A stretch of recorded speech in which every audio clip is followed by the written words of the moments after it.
There are three types of learning: classical learning, operant learning, and lastly, social learning theory. But what are the differences between classical, operant, and social learning theory?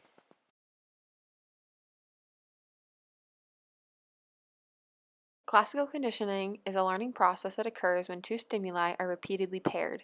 A response that is at first elicited by a second stimuli and is eventually elicited by the first stimuli alone. As you can see in the flowchart, before conditioning, you have a neutral stimulus that has no response. During conditioning, you take the neutral stimulus and pair it with an unconditioned stimulus to get the unconditioned response. After repeating the neutral stimulus with the unconditioned stimulus to get the unconditioned response, the neutral stimulus then becomes the conditioned response. So how can you have a classical conditioned fear or phobia? Well, let's look at the example of texting and driving. We condition the neutral stimulus, which is the texting, to have a conditioned response, which is the fear of texting while driving. We have our neutral stimulus, which is texting, and we have no response because a young teenage driver does not have a response towards texting while driving. Our unconditioned stimulus is showing teenagers pictures and videos of car accidents because that has an unconditioned response of fear.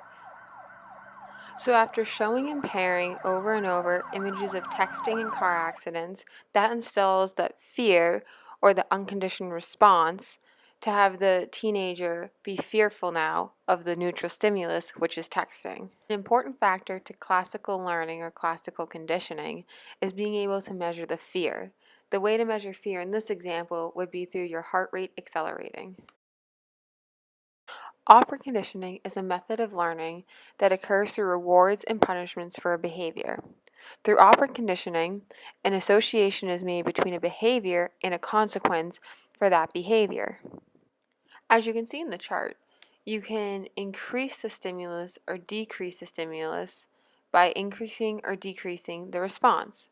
For example, you have positive reinforcement. That is to add a desirable stimuli to increase behavior.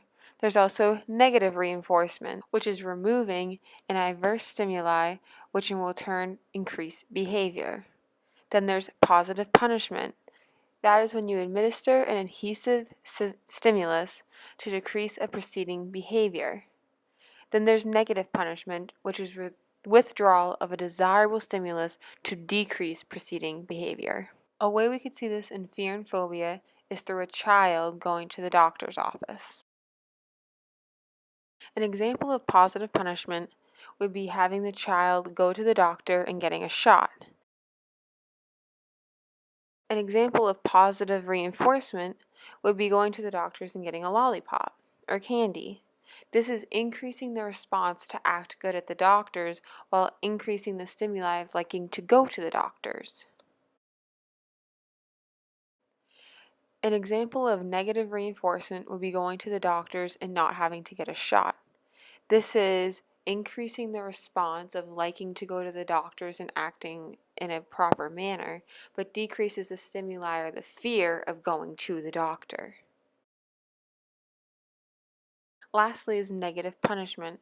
This is when you're trying to decrease the response and decrease or subtract the stimulus. So this would be going to the doctor and acting in an improper manner and not getting a reward such as candy, but having to still get a shot. For all the scenarios, you have a fear of going to the doctor.